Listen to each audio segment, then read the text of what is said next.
Hello, you wonderful people, and welcome to another episode of Centric. This being a show where I talk about TV shows that are crime dramas. For today's episode, I'm going to talk about the Equalizer Season 4, Episode 4. A lot of really interesting things went down in this episode, so let's break it down. I kind of had to take a double take for a second. I was like, wait, did I read that right? Because I saw Mike Epps' name in the opening credits. I was like, oh, that's dope.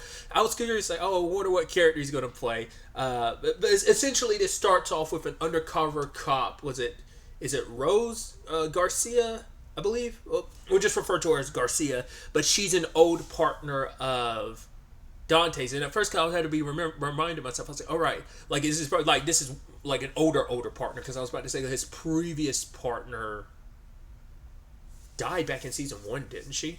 Didn't he get a new partner? He's had a new partner since then, didn't he? I actually don't remember. Since his previous partner died. Man, I kind of got lost in the sauce there. Sorry. Either way,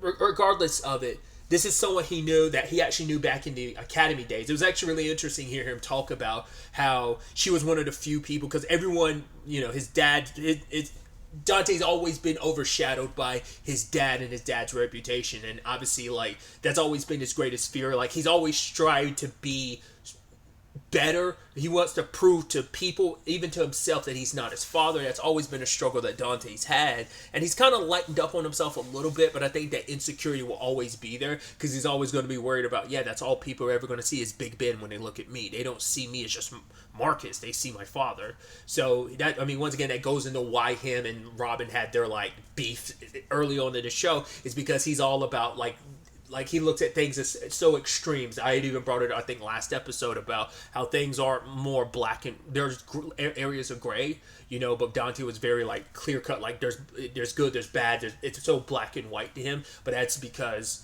he's there can be no room for gray, because I have to be all good, because if I even give a sliver of any hint of bad, all people will see is my dad. They'll be like, oh, the apple doesn't fall too far from the tree type of situation. But yeah, Garcia is one of the few people that stuck by him, didn't ever let his father's reputation influence how she was around him. So he owes her a lot. She's had my back, saved me a lot of times. But she went undercover to investigate a guy, Benson, and she disappeared while she was undercover. And no, Vice can't really do anything because the FBI has precedence over the case, because, and once again, I don't know if it gets really this bad in real life, but every crime drama police procedural will be like, oh, the feds, it's right, they always overtake a case and stuff like that. That's always been the stereotype. I don't know if it really gets that territorial in real life. Maybe it does, but either way. So because the feds have their own investigation into Benson, they're waiting for the bigger play, and they're not going to go after him. They're not going to let anyone jeopardize their own operation. So Dante turned to the one person he knew he could turn to, and that's Robin. So working with the squad, they need an in to get towards Benson, and that in ended up being Mike Epps' character, JJ, who is someone that knew Benson. They did a job together years ago where one of their partners, was it Sylvia, died. And JJ's the only one that got arrested, whereas Benson got away. Really quickly, I want to interject too and bring up, I like that we are continuing the MEL situation, the Mel. I felt like that was going to be done after there were quirks in it, but it's no, seems like it's working now. There were no hiccups. I love that. No, I guess that's just going to be the thing.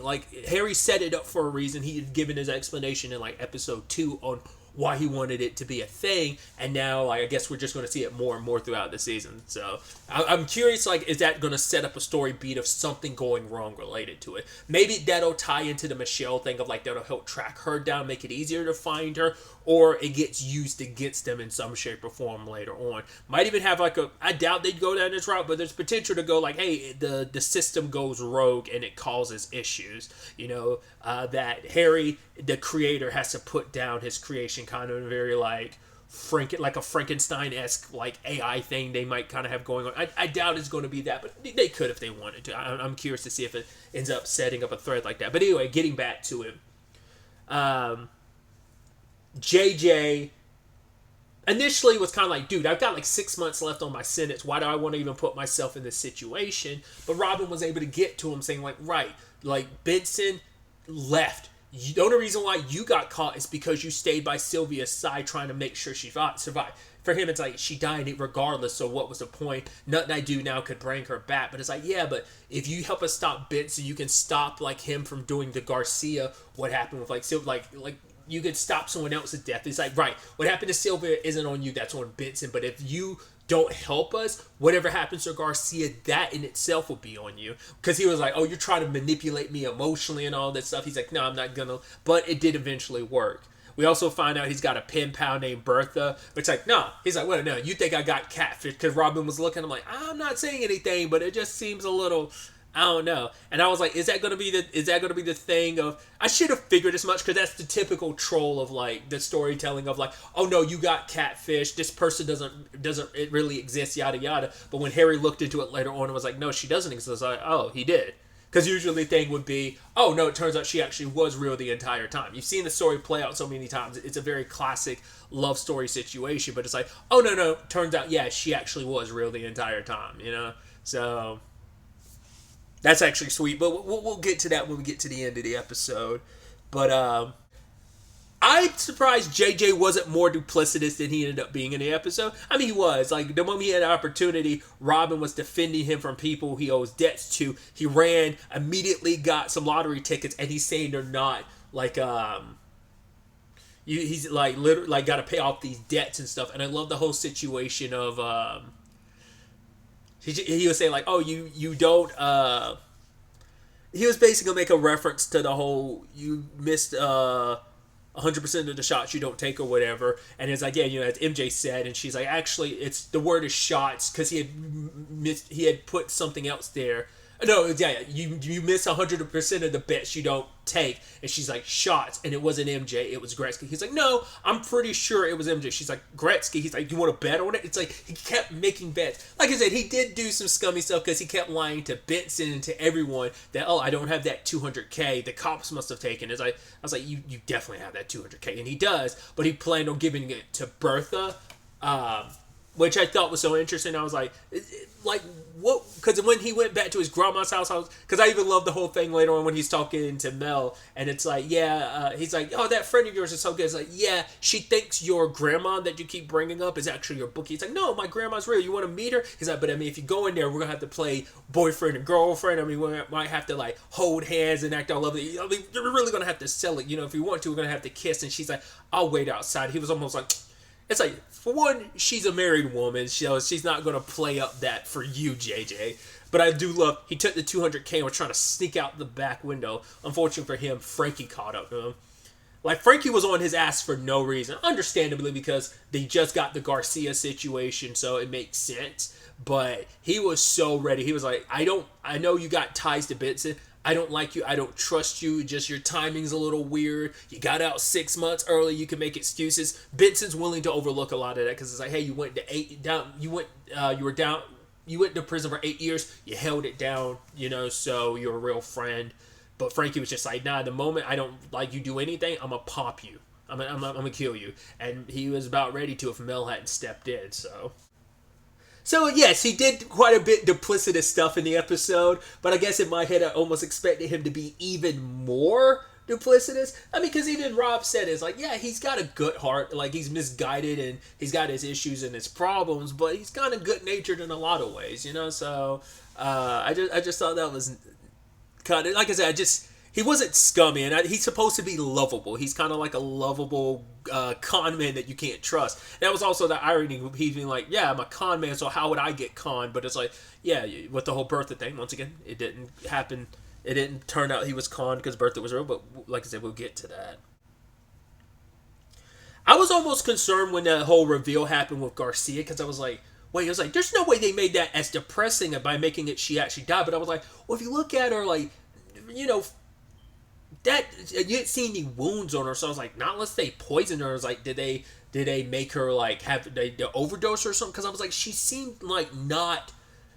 I felt like this seems like the type of thing of like, oh, we're gonna shoot her, or stab her or something. But it's like, no, she seemed perfectly fine. I was like, is she actually dead? I was like, wow, that's kind of depressing. But I didn't see anything visible. Turns out she was just knocked out. I was like, okay, when that reveal happened. But they're keeping her alive because they want to test a nerve agent, which is kind of because obviously Benson isn't just into gambling and stuff. He's like selling weapons, and one of those weapons ends up being a nerve agent they're trying to sell to the highest bidder. I mean, one of the people that was coming to visit was someone known as the chemist, so it kind of makes sense.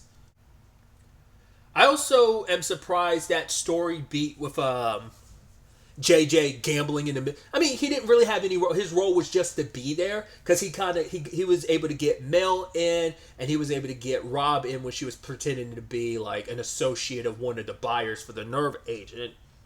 But like other than that, like he didn't have any other pertinent role. I mean, well, he was also Harry's eyes into because like the camera on his outfit and whatnot, but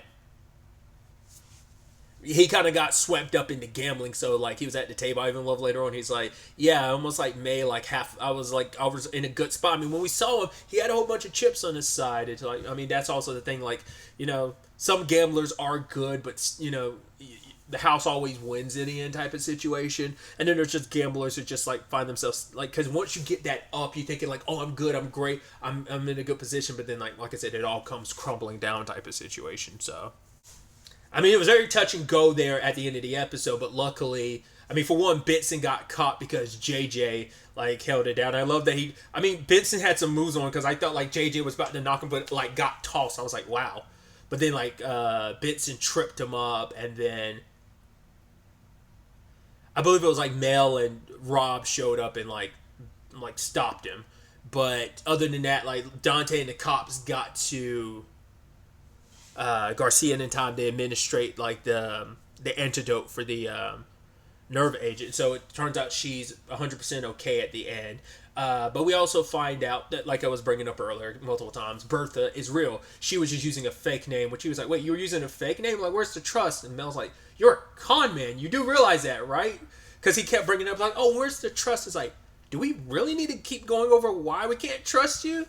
But it's like, yeah, Bertha, even though I can't remember what her real name is, but she is real, and so it was nice, you know? As Rob puts it later on, it's kind of nice that he gets to have his happily ever after. He's like, he only got 6 months left in his sentence. Granted, he's like, right, he thought, man, I thought I had kicked this whole gambling thing. It's like, right, that's a for life situation he's going to have to deal with. But she's like, yeah, all you can do is take it one day at a time, but you also have to make sure you do it for you. He was doing it for Bertha. It's like, that's not sustainable. You got to do it for yourself. Like, wanting to do it for you has to be the foundation for why you're quitting. You can't do it for anyone else. You got to do it for you. And, you know, so, but it's like, yeah, and Rob believes in, like, no, you're going to be good. Like, everything's going to work out, you know, for you in the long run. Because that also ties into Rob and Dante, because the drinks conversation comes back up again, and Vi's like, yo, like, you need to make a move, but Rob's hesitant because it's like, she knows, like, this ain't just going to be something casual between her and Dante. No, this is some endgame type of stuff. So it's like, hey, we both need to be in a good space where, like, I've got stuff going through my mind. Didn't really talk about it, but it's like, right, all the Michelle stuff. I'm sure, like, obviously with everything with her dad, too, has been coming up more and more. Like I brought up with, like, the past 2 episodes. But I'm sure that, just everything going on. Dante's got a lot of stuff going on. So it's like, you know, stuff with your dad, now the stuff with Garcia. So it's a lot. So Rob doesn't want to rush into something and then ruining something that could be great. You know, before either of us are ready, we both need to be ready. But that's the complicated thing about love and life. It's like, are you always going to be 100% ready? There's always going to be something else. You know, you need to take those chances while you can. Life is short. You never know. Which ironic. I think me having that perspective sometimes it's easy to have that perspective when you're talking about fictionalized characters, but it's not always.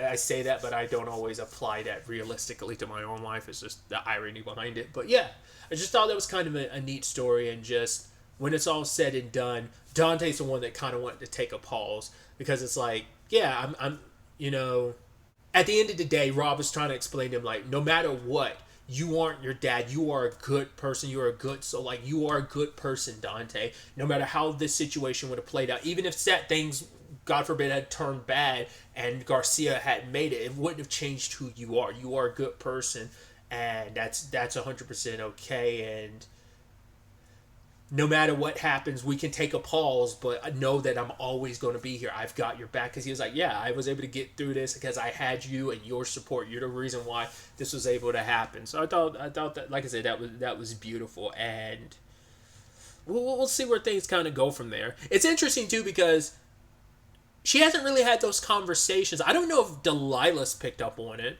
I don't think she'd have an issue with it because, like, I don't know if she's interacted with Dante a little bit, but not a lot.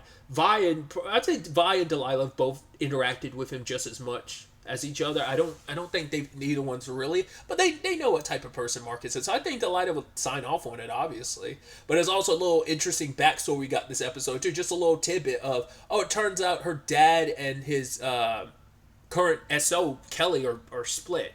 I want to say, didn't we only see Kelly in season 1? I don't remember if we ever saw her when Miles actually showed up in the show. I don't remember if she actually popped up then or not. I don't remember. Wasn't it only like season 1 or season 2 she popped up in? Because Miles didn't pop up until last season, right? I believe. Because like he was mentioned and talked about in like season 1 and season 2, but he didn't pop up until actually season 3. So I don't know. I wonder what went on there. Because even Delilah was like, right, she never saw them fight and stuff. So, like, for her, it's like, oh, they seemed great, so why would they break up? I wonder what that was about. That was just interesting little tidbit to kind of sprinkle in the back there. So I'm curious, is that going to be relevant in the plot? I hope it doesn't end up being a situation of him trying to rekindle things with Rob. Like, that might be a thing we see. We'll have to wait and see if that ends up being the direction that goes or not. But putting all that aside, the thing with Delilah this episode, interestingly enough, ended up being like she does this peer counseling thing where she gets to help out people. And I love the conversation she has with her mom where Robin's like, you don't need to diminish what you do. Like, yeah, like we both help people. Helping people, big or small, is an important thing because those can have the biggest ripples. Even the smallest changes of like helping people, you're making the world a better place. So never diminish your contribution to helping make the world a better place. But Delilah finds out at school, like, people have look at her a certain way because they're like, oh, here you are, like, Miss Perfect, your life doesn't have any issues, which is complete and utter bullshit, Everyone has their situations, Like, everyone has their own struggles, like, like, once again, it's like a situation of like, I'm not trying to compare traumas and stuff like that. If you have your own, I'm not going to, like, someone going through something, I'm never going to compare, like, my insecurities and my self-esteem issues to whatever they're going through. But yeah, I personally have my own demons. I have my own issues, and you never know what any person is going through. That's always something you have to keep in mind. It's not always easy. Sometimes we do forget. Sometimes we get caught up in ourselves and just the world and the grand scheme of things. We're like, well, this is a big, important thing. We never think on a micro scale. Like, I get it. This is a big thing. Like, people have got their problems that might seem bigger than mine, but your problems are still your problems. They still matter.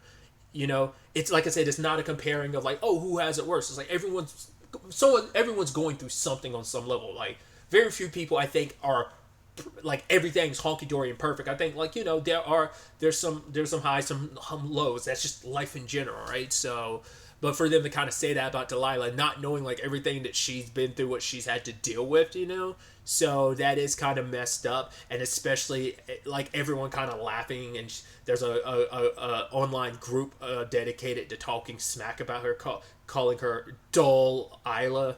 Even Vi was like, at least come up with something more.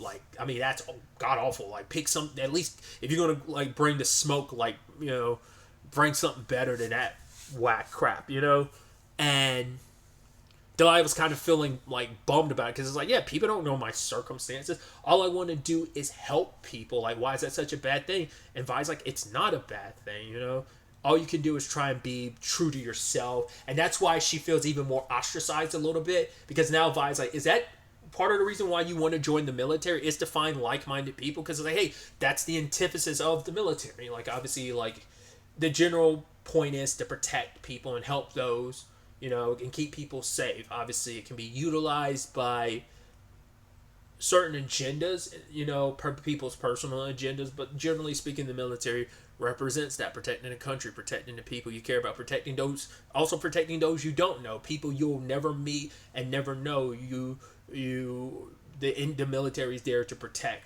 everyone, to protect lives and help people. Like I said, you could deep dive into that conversation of, like I said, what the military gets used for. I don't think every military person will 100% agree with every decision the military makes, but it is a situation of, you follow orders, even if you might not 100% agree with them. But that's a deeper conversation, and I'm not. And for one, I'm also not the person to have that conversation. I have family in the military, but I am not well versed enough in the military on an educational perspective to have like a full like this, and this, and understanding of the branches and what they do and how they're utilized. Like once again, that'd be me speaking out of my ass. But this is just my perspective from my limited purview. But either way, tangents aside.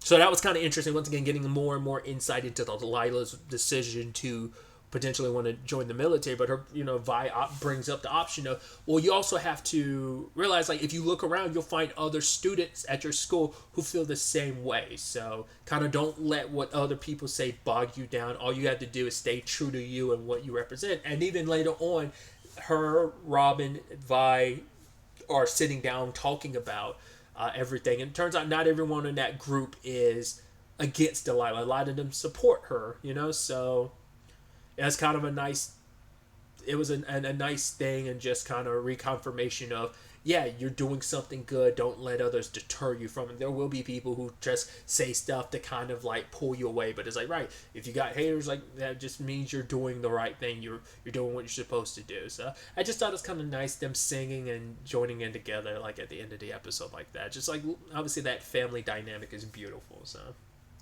I'm very excited to see where the next episode ultimately ends up taking us going forward with all of this. But really, that's all I wanted to talk about. Till the next time we meet, be happy, be safe, live life to the fullest, and enjoy it. Good day and goodbye.